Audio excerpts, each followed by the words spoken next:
Mr. Speaker,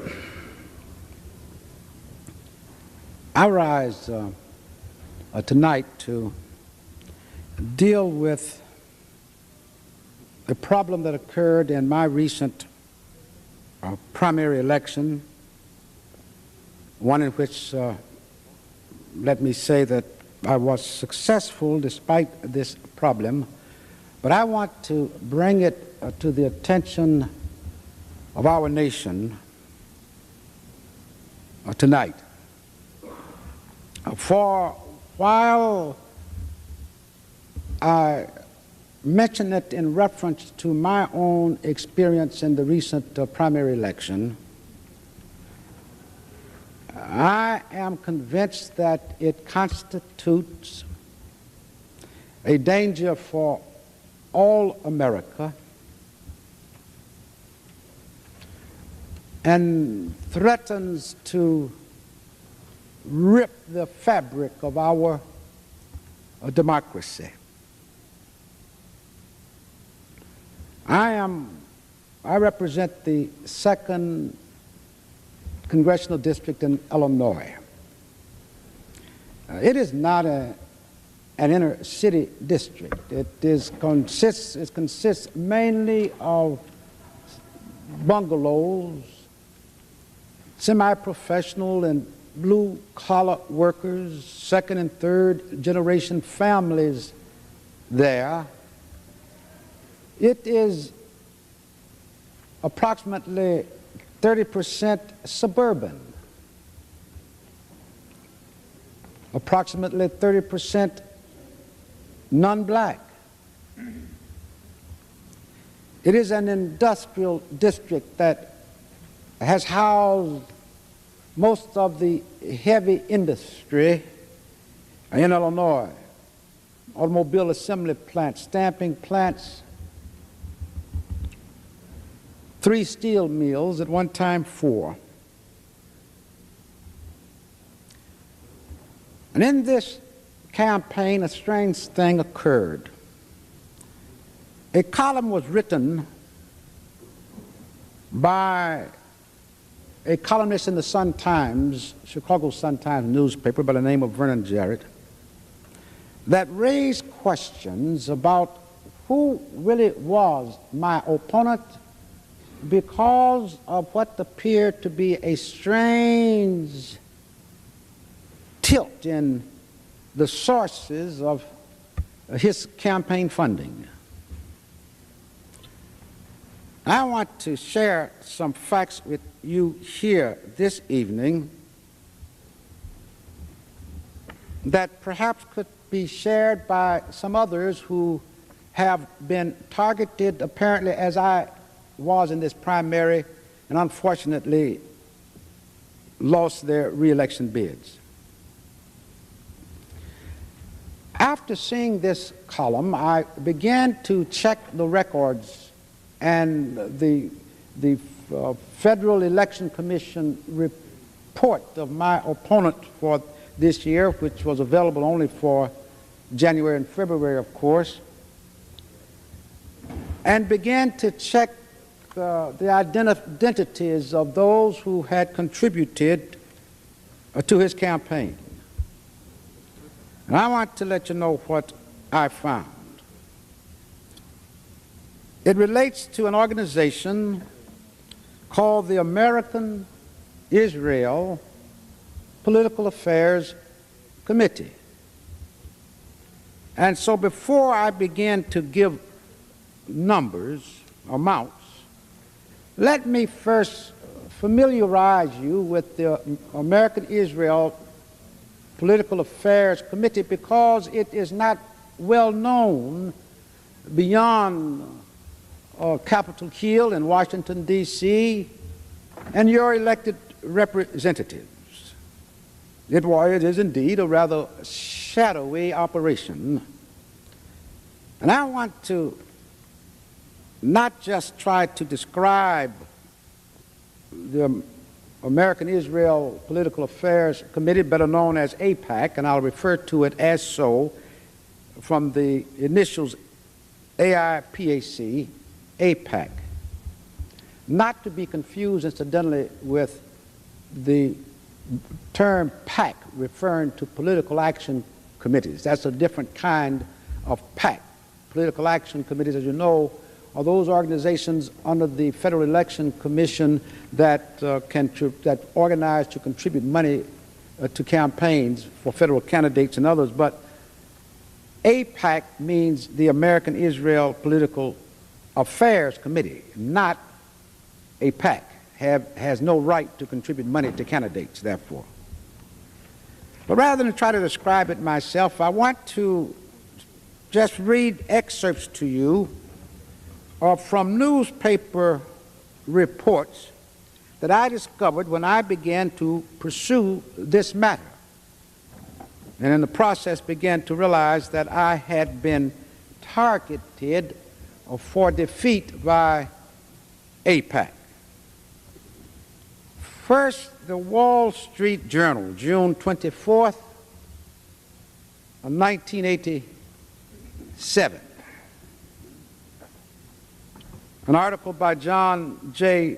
Falca, and reads just in part, refers to the American Israel Public Affairs Committee, or AIPAC, as one of Washington's most powerful lobbying organizations.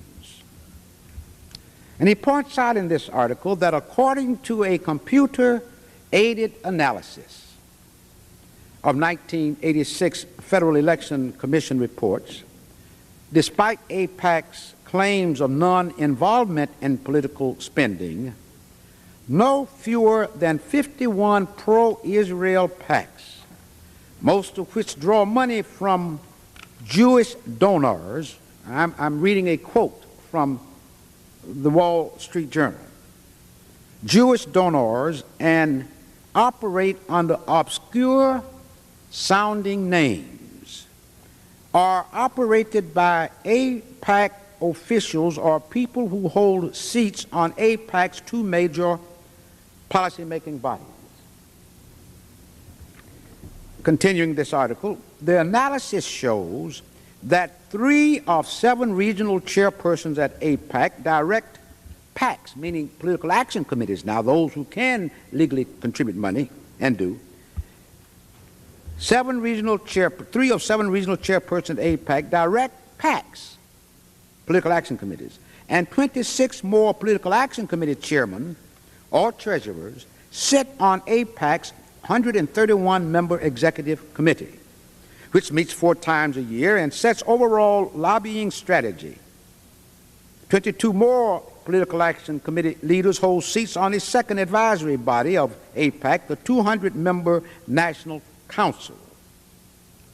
And it concludes that while the pro-Israel PACs, that's political action committees, not AIPAC, represent diverse and supposedly bipartisan Jewish communities in almost every major city and region in the country, their spending patterns are remarkably similar. I have to ask you to bear with me as I read from 3 or 4 clippings briefly to lay the groundwork for you to understand this obscure operation. Because however obscure and disguised, if you will bear with me, you will learn what should be of great concern to us all.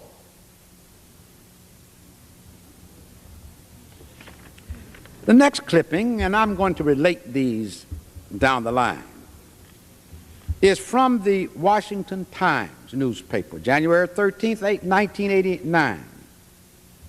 It says, in part, a group of prominent Americans concerned about Washington's diplomatic tilt toward Israel filed a complaint yesterday with the Federal Election Commission charging, in a 100-page complaint, charging that AIPAC has worked so closely, and I'm just reading, with legally established PACs to target political candidates on the basis of their positions toward Israel that the PACs, political action committees, are in effect affiliates of the lobby group. That would be illegal. That would be in violation of the federal election laws. would be in violation of what AIPAC contends are the limits of its own activities. And I continue this same clipping. AIPAC's formidable ability to mobilize congressional support is based not upon an appeal to American national interests, now get this, but upon threats by a special interest that has resorted to conspiracy and conclusion, unquote, that's a quote, says Richard Curtis, formerly the chief inspector of the U.S. Information Agency and one of the plaintiffs in this case. The complaint, supported by more than 24 exhibits, this is no longer a quote, this is in the newspaper clipping, the report, demands that the FEC force AIPAC to register as a political action committee and disclose its activities. Such a ruling would hamper the effectiveness of the lobby, which operates behind the scenes to recruit support for Israel, the largest recipient of U.S. aid with $3 billion annually, and to oppose weapons sales to Arab foes of the Jewish state. Now that's from the Washington Times by Isaiah Poole. Just a couple more, because I'll bet that most of you are not familiar with AIPAC nor any of this that I am reading. This is from the Washington Post, November 14, 1988, an article by Charles R. Babcock. It says, internal AIPAC documents made available to the Washington Post show that the group's top political operative was actively involved with pro-Israel political action committees, PACs, trying to help raise money for several candidates in the 1986 Senate races. A memo from Elizabeth Schreier, then AIPAC's deputy political director, 5 weeks before that election, urged an assistant to call several pro-Israel PACs and tried to get $500 to $1,000 donations for 5 specific Senate candidates. In that memo, Schreier listed 9 pro-Israel PACs and noted that some had not contributed to certain candidates.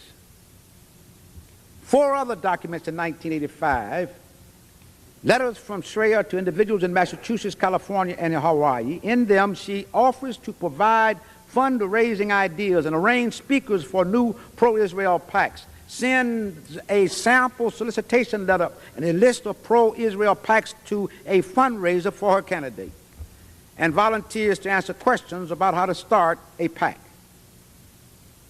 AIPAC's major goal, says this article from the Washington Post, is maintaining the level of foreign aid to Israel, now $3 billion a year, and defeating arms sales to Arab countries. Now, what it's beginning to show you is that the interest, the purpose of AIPAC is to promote a foreign nation, not America's interest.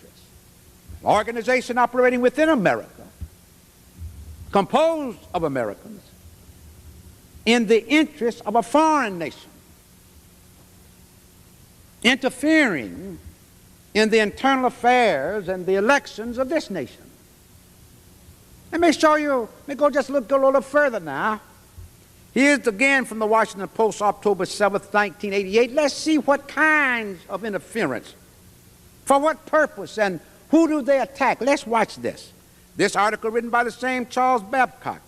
It says this, now listen closely. The American Israel Public Affairs Committee, the nation's chief pro-Israel lobby, has become a subject of attention twice in the past week because of reports of partisan involvement or personal attacks in the 1988 political campaign. One case centers on a year-old internal AIPAC staff memo urging that Jewish reporters, and I'm reading from this article, this is not Gus Savage saying this, One case centers on a year-old internal AIPAC staff memo urging that Jewish reporters raise questions about Jesse L. Jackson's sex life and finances. AIPAC, pursuing the interests of a foreign government, beginning to try to develop surreptitious means of hurting, damaging a presidential candidate in this nation. This gets closer and closer, as you would notice, to something un-American. Now, here in a special report, the Washington Report on Middle East Affairs, July 1989, it points out here, and I'm reading again, 70 active pro-Israel political action committees. Now, those are PACs that can give money to influence elections, outcome elections, spent $3,870,000 in direct contributions in the 1988 elections.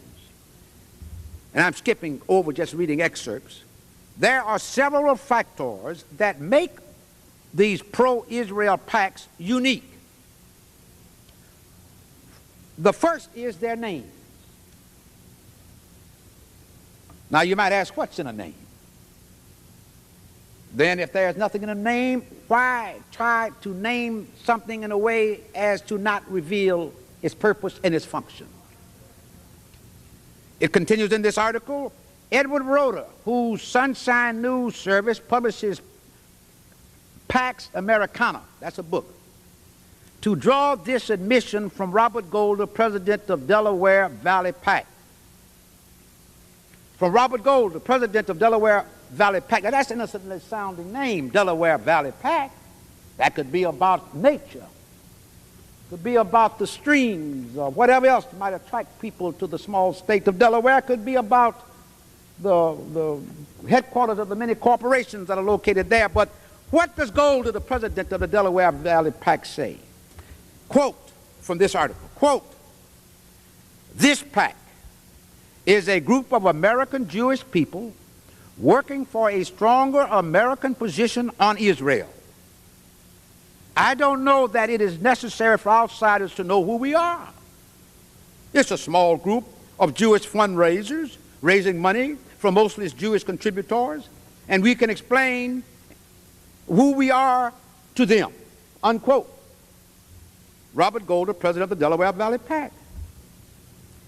The article now, I'm no longer quoting Golder, but the article by Richard Curtis continues that if 70 pro-Israel PACs active in 1988 coordinated their giving, and to do that through AIPAC would be illegal, coordinated their giving, internal AIPAC documents instructing employees to contact named PACs and tell them to give designated amounts to named candidates, which have fallen in the hands of both the Washington Post and the TV show 60 Minutes. You may recall the show when Mike Wallace exposed AIPAC. They indicate that coordination involving at least 20 of the major pro-Israel PACs took place in 1988, and that such coordination makes AIPAC and those PACs into a single PAC, circumventing the law that limits donations to a single candidate. Now, after I've described AIPAC to you, made you a bit more familiar with AIPAC, now let me go back to where we started and relate it to my recent primary.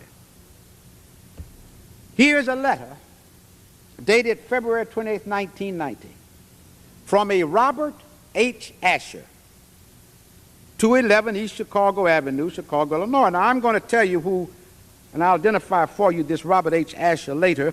Let me first read this letter that was mailed by Robert H. Asher. Well, let me just tell you right now, so I won't hold you in suspense. Robert H. Asher was the president of AIPAC. The letter reads, Gus Savage has one of the worst attendance records in Congress. Well, now, of course, that's untrue. The records of how often you vote in Congress is a matter of public records in print. And though many of you may know that in newspapers and television for the past 8 or 9 years, whenever many times when they just mention my name, they'll say Gus Savage, who has such a poor attendance record. And if I say that it's in print, then they can find out just what that record is, and find out that, and they would discover that record was not poor, except for the few months of bereavement when I, in 1981, lost my wife of 34 years to a very excruciating ailment.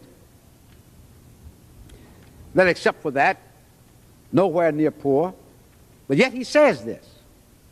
And as I said, that you can, I'll explain later why it might be interesting to note that the press has been saying this for the past 8 or 9 years, knowing that it was not true, and knowing that you would have perhaps no interest enough to check to find out whether it was true or not, and just accepted it. And he says that since he is consistently anti-Israel, Gus Savage, anti-Semitic, pro-PLO, pro-Farrakhan, his lack of attendance is probably a good thing. That's a bit scandalous, but let's see what was his purpose of disseminating such falsehoods.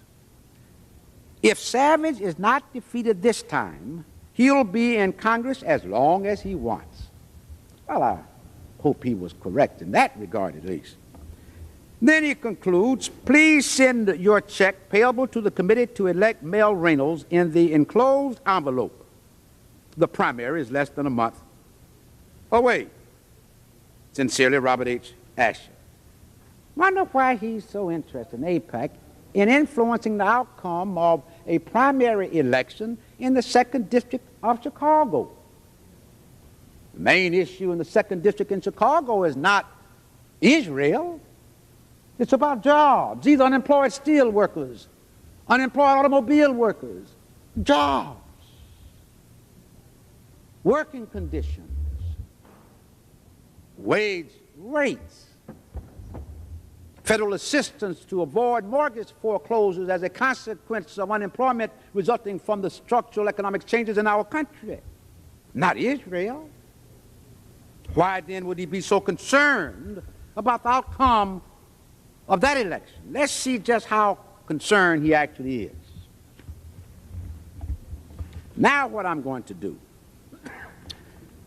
is where I really wanted, the point I wanted to reach that makes this all relevant. I have here a list of the executive board of AIPAC.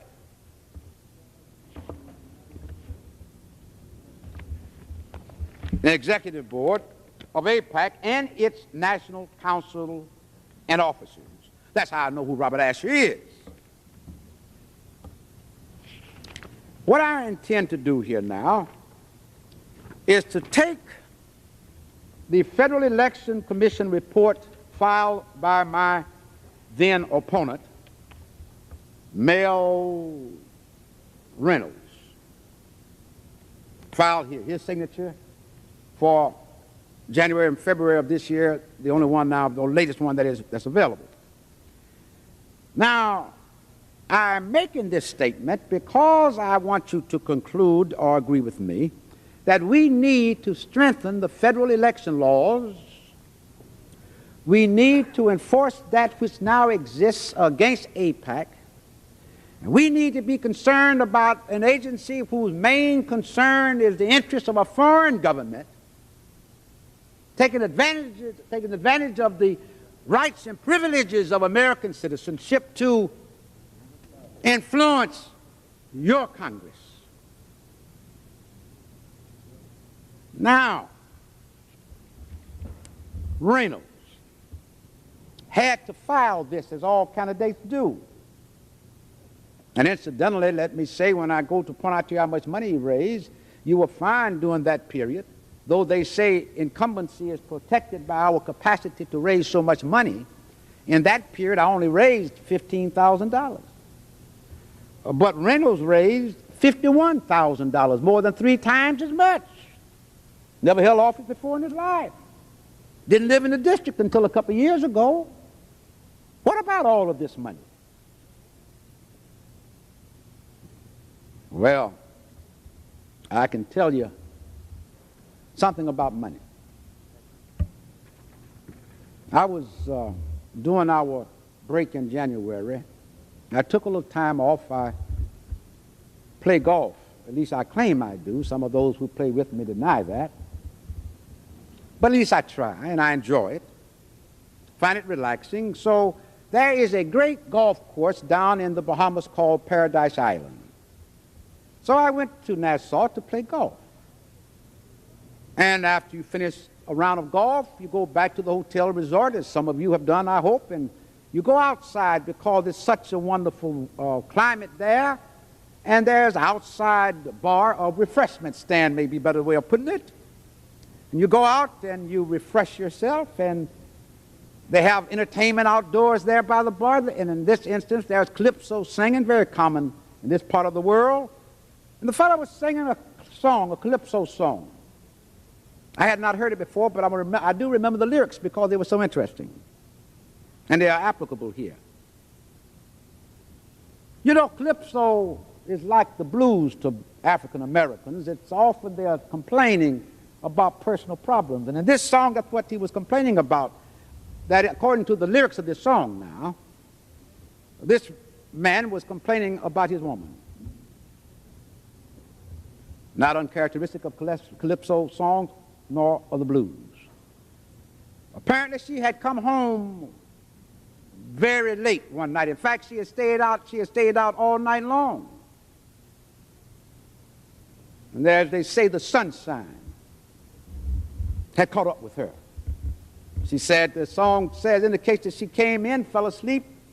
The man, so concerned and distraught, very poverty-stricken family, started checking to see was she all right. And he noticed her purse, which was usually bare, was just chucked full of something, just bulging, a bulging purse. And he opened the purse, and money just fell out. All kinds of money, he said. And that's what the song says. All kinds of money from all kinds of places. Well, of course, in a resort like Nassau, people come from all over the world.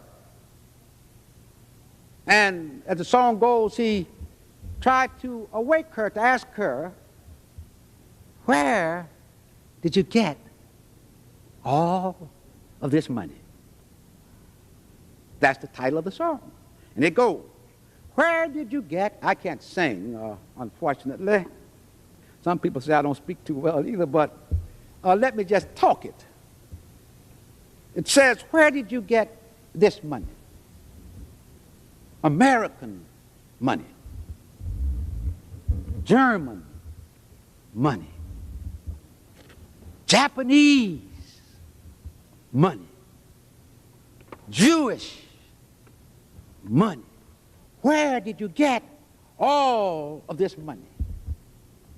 That was the question I asked myself when I saw that my opponent had raised so much more money than did I. Where did he get all of that money? Well, fortunately, the FEC report, it requires that anyone who gives you $200 or more, an individual, must be listed by name and address. And any PAC, that's a political action committee, that gives you money must also be listed by name and address and the name of its treasurer shown. All right. I was a journalist before I was ever elected to office, journalist for some 20 years, an award-winning journalist, learned a lot about how to do research, but of course it was not hard to research this.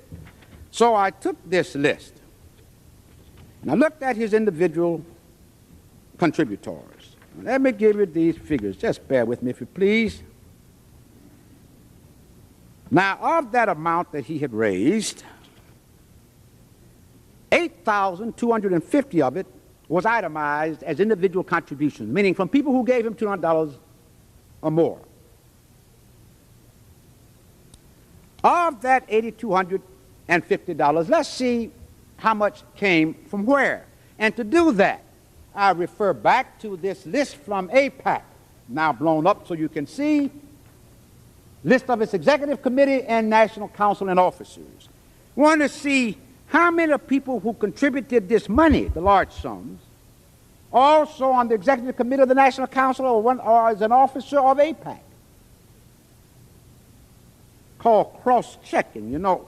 And now let's just go down and let's see. First of all, the contributor is that same Robert Asher.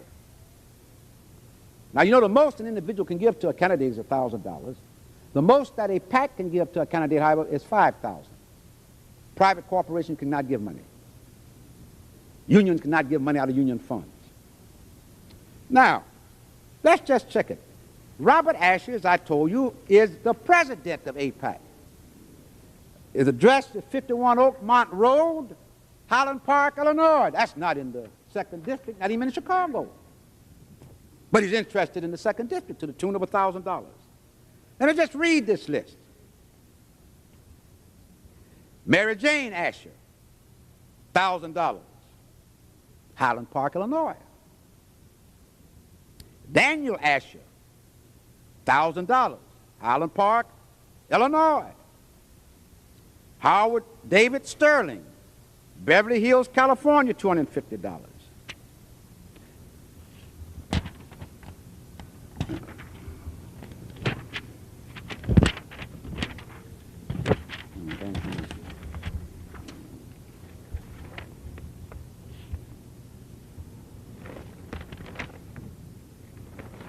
Louis A. Morgan, $500, Highland Park, Illinois. Susan Asher, $1,000, Highland Park, Illinois. And on and on. I won't read all to you. But I took these names. The Asher,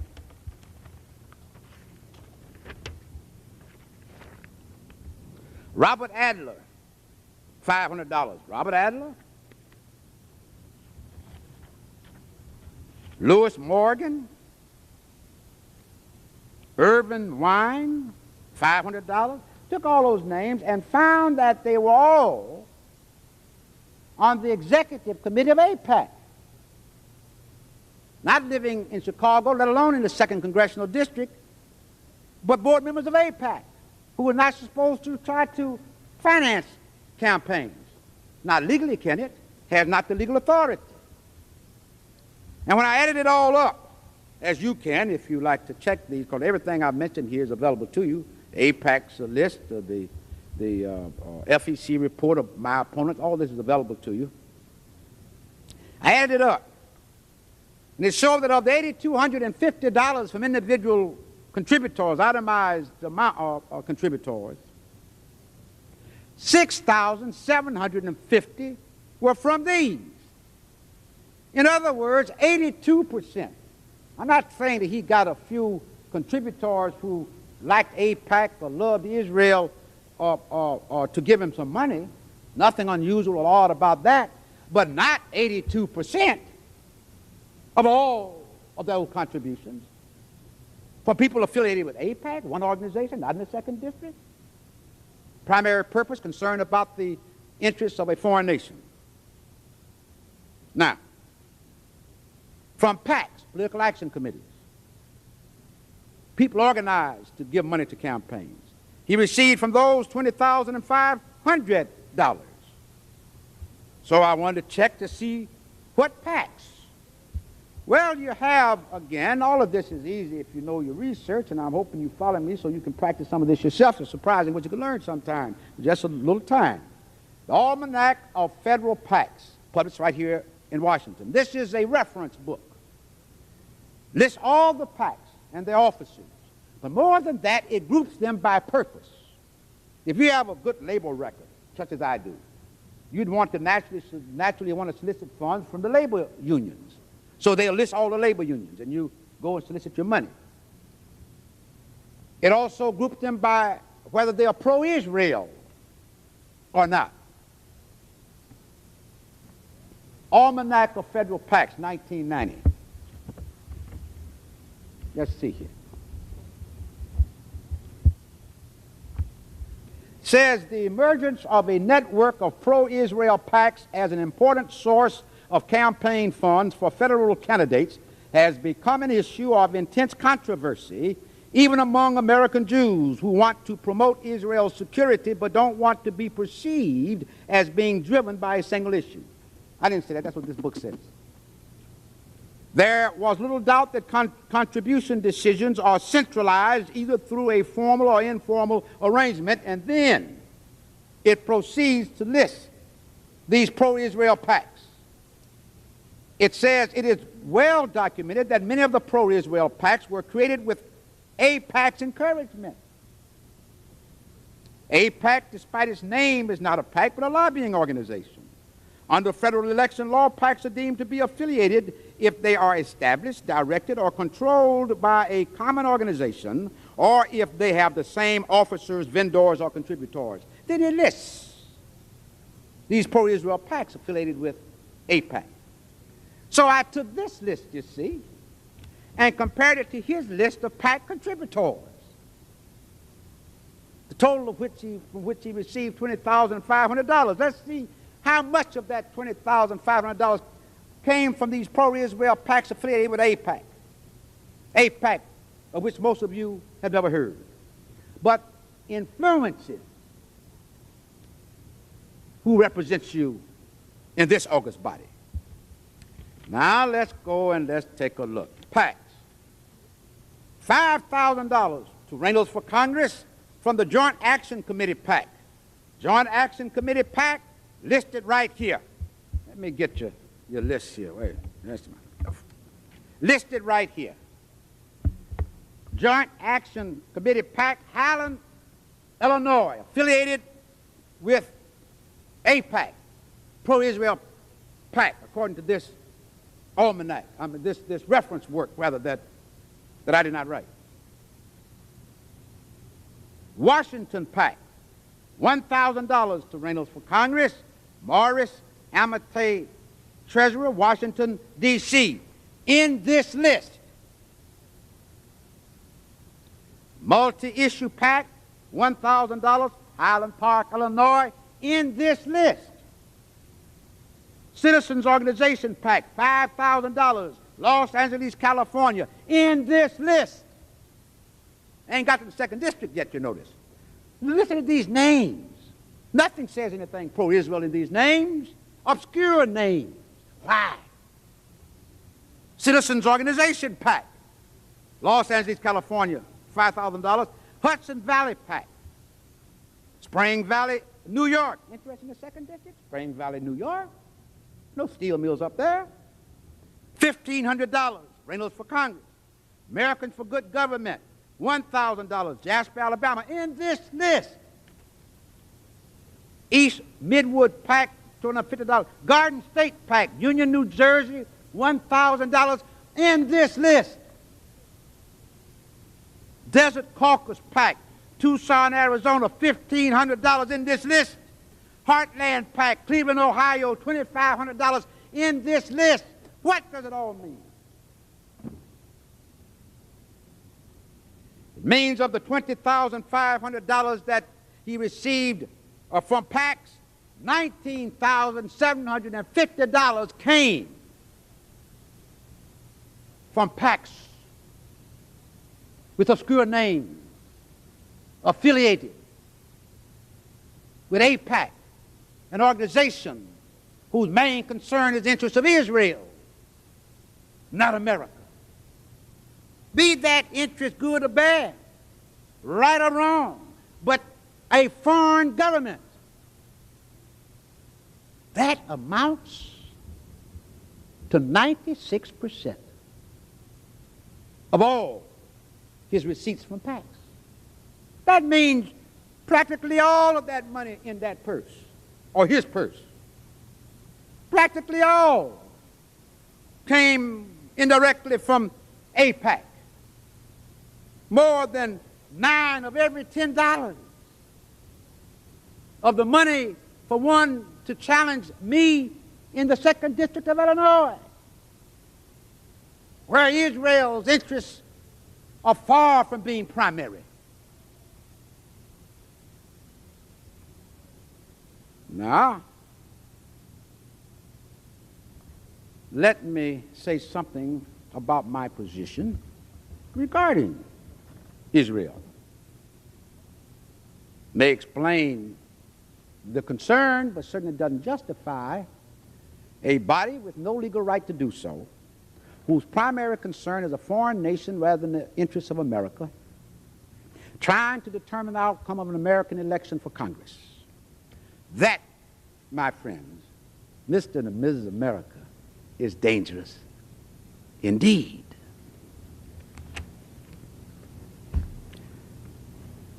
Israel receives almost 1/3 of all of the United States foreign assistance.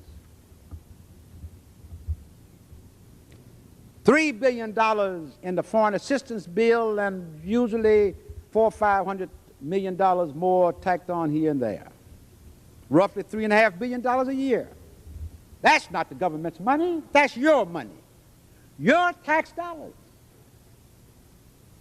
We don't have enough money to maintain full funding for student grants and student loans for those in need to attend the colleges of their choice for which they are qualified. Not enough money to create jobs programs for those pockets of poverty in our nation. Not enough funds for long-term Medicare for our senior citizens in need. But $3.5 billion of your tax dollars to one little nation, Israel, a nation with only about 3.5 million citizens. That means then that you are giving $1,000 a year to every man, woman, and child citizen of Israel. Think about that. Now, since I am particularly concerned about the welfare of the third world, since it is the poorest part of our earth, one on which we are dependent and benefit greatly, this nation will benefit greatly from the natural resources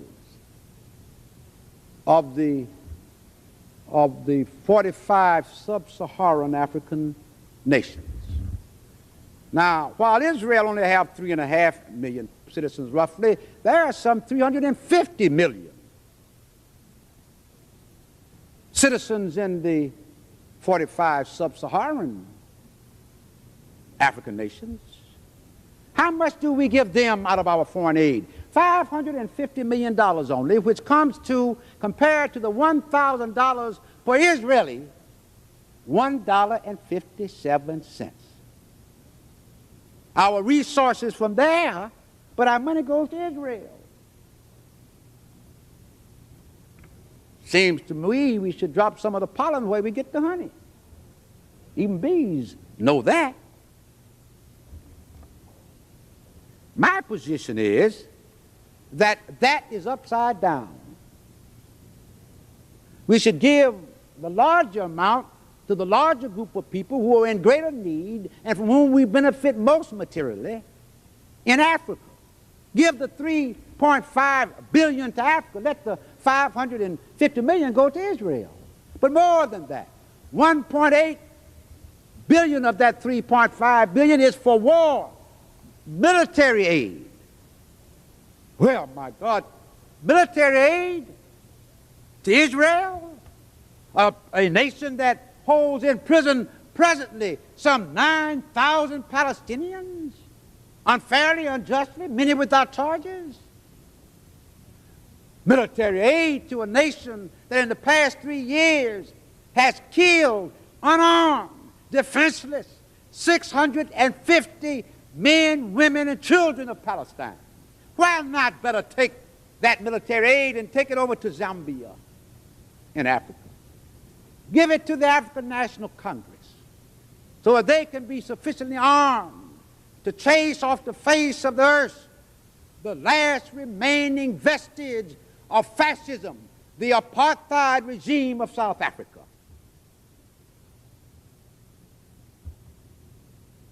That's my position. Now, someone said, well, Gus, you receive money from PACs, almost always labor PACs, but PACs, organized labor unions. So the checks often come out of Washington, D.C. That's not the 2nd District. Why isn't that the same? It's not the same because American trade unions do not represent the interests of a foreign power. They represent the interests of American workers. That's an American interest. And some 40,000 citizens of the 2nd District of Illinois are members of trade unions. Because I said to you, that's an industrial district. And PAC contributions, while maybe from Washington, come on the recommendation and request of their local affiliates. United Automobile Workers give you a contribution from here, but it's because of this recommendation from its Region 4 back in my district. So it has a right to be involved, and its interests are not un-American. It is not putting the interests of another nation above its own. No comparison, indeed. And now, as I may, before concluding, point out this connection between this interest, this insidious interest, and mass media in this country. You may think you know something about mass media because you're exposed to it so in television, but really it's in many ways as obscure and mysterious as AIPAC. Ask yourself, who owns CBS? Who's the president of ABC? Who are the board members of NBC? Where does Tom Brokaw live? You know where I live? You know what is my salary? You know my marital status? You know where I went to school? You know my views? You know my children's names? You know Tom Brokaw far better than you know Gus Savage, or you think you do. Is he married? What is his salary? What are his views? For all you know, he may be one of those running around with a hood, burning crosses, because you don't know. Powerful man controls your airwaves, determines whether Gus Savage can go on the air or not, determines what is said about Gus Savage, good or bad, right or wrong, true or false, unaccountable to you. You can't fire him. You can't unelect him. You did not pick him.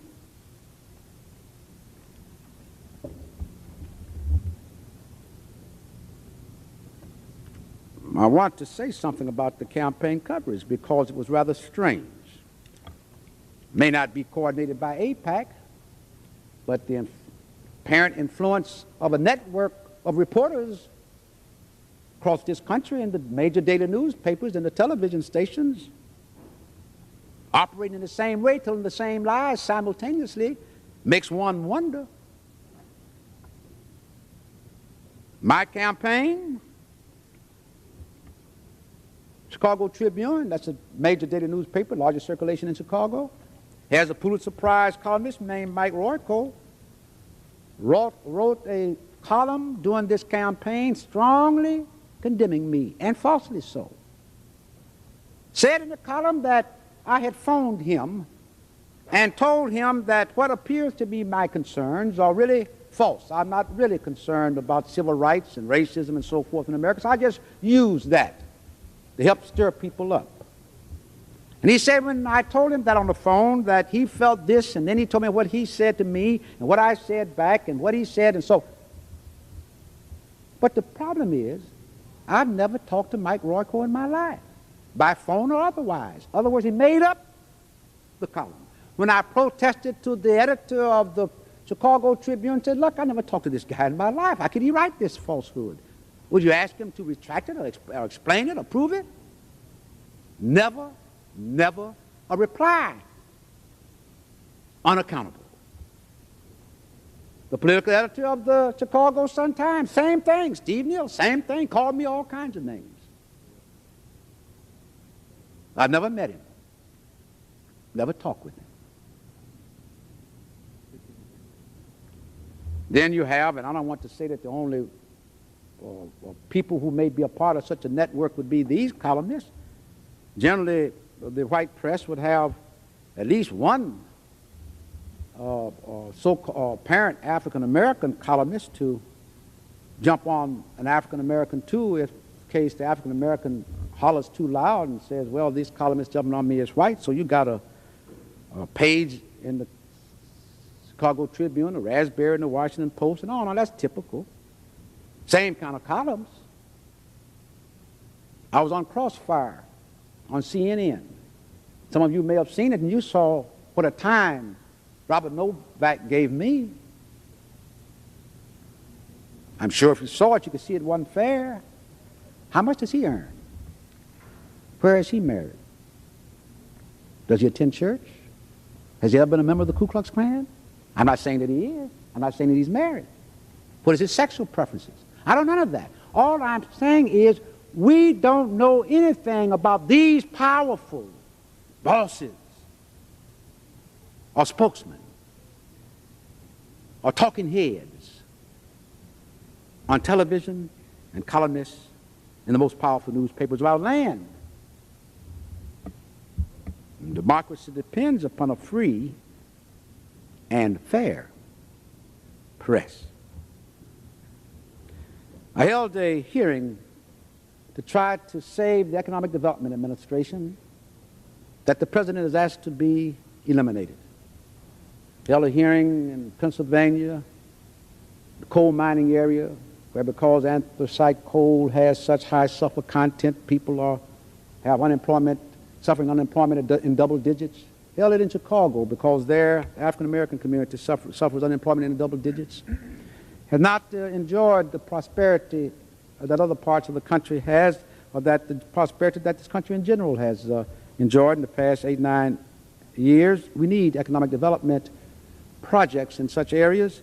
Went into Chicago to hold one such hearing, trying to stir up interest in saving EDA, and the press would not even cover it. Not in Chicago. I'll tell you, I've been treated better by the press in Johannesburg, South Africa, than in Chicago, Illinois. I sponsored the biggest set-aside in the history of this country, an amendment to the 1986 Defense Authorization Act that could mean some $8 billion a year to disadvantaged minority-owned businesses. Very proud of that. It's the largest set-aside than all others combined. During this campaign, Channel 2 in Chicago, the CBS affiliate, a reporter named Mike Flannery, insisted right there on television that Gus Savage did not sponsor that legislation. I said, well, wait a minute. I'll give you a congressional record. I'll get it to you tomorrow. Would you, if you're wrong, would you go on your news show tomorrow and admit that you were wrong? And, of course, if I'm wrong, go on there and point that out, too. I sent him the congressional record, showing, of course, that he was wrong. He never used it. Never another word. Unaccountable. Nothing I can do. I'm the sponsor of legislation for a third federal building in Chicago, a project costing $153 million and employing some 50,000 people in the construction trades and the spin-off job that will result from that. $45 million of that amount in subcontracts to small disadvantaged businesses. On that same television interview show, he insisted that I didn't do that either. Easy to ascertain whether I did or not. You got a congressional record. Reporters are certainly familiar with it. It meant that that was a deliberate deceit. Well, that kind of effort to disinform the electorate is also a danger to our democracy, and to the extent that it relates to activities such as the ones I've described from AIPAC, it makes you wonder, are these connected up, in which case the danger would be even enhanced. Look at the strange attacks across this land on African-American leaders. Oh, well, that one was found guilty and that one was found guilty. I don't mean whether they were guilty or innocent, but the intensity and the frequency with which they are pursued.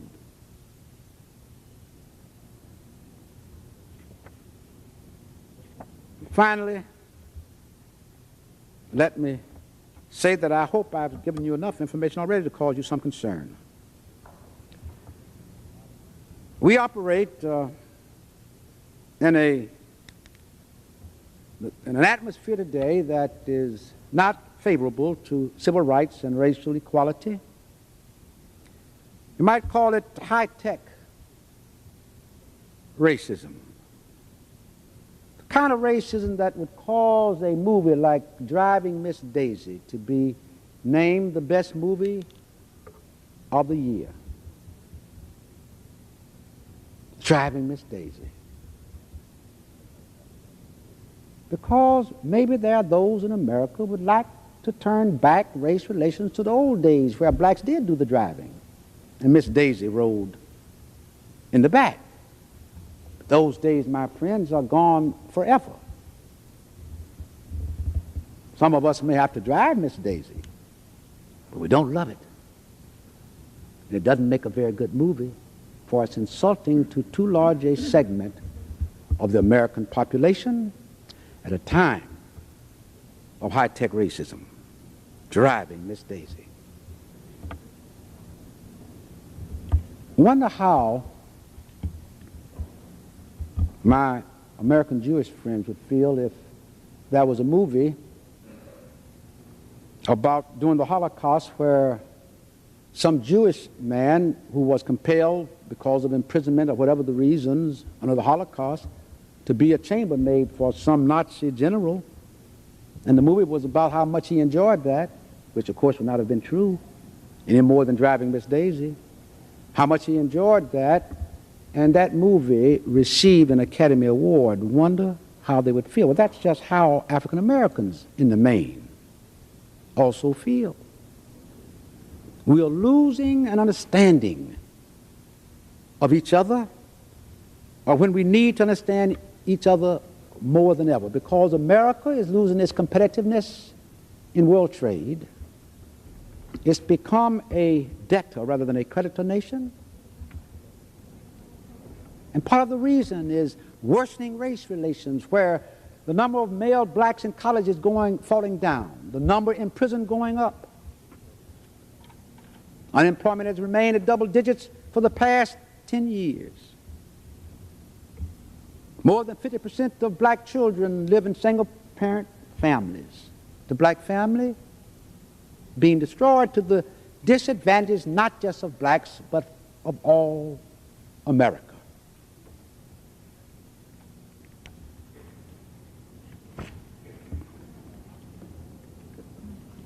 When we have a nation that operates in such a way, this high-tech racism, that when a black becomes Miss America, that the first thing that black feels is necessary to say is that being black is the very least that I am. If you were Irish, Swedish, Jewish, you happened to win Miss America, how would you feel if the Irish victor got up and said, the least thing I am is Irish? Or the Jewish victor said, the least thing I am is Jewish? Why does she feel such compulsion? It's because she's trying to survive in this high-tech racist society. And so they create an image of me, a myth that's no more accurate, no more real than Heathcliff Huxtable. You know, in the South, I understand after World War II, and I'll tell you this little bit and I'll be through. In the South, after World War II, they said that a black veteran, back then in the South, often lynch mobs would come after blacks. So a lynch mob came after this black veteran, and he still had his M1. And he was a sharpshooter, shot down 17 of the mob before they got him. And guess what? You would think they had taken him out and lynched him twice. But no, they didn't. Didn't even arrest him. Didn't put him in jail. Instead, they put him in the insane asylum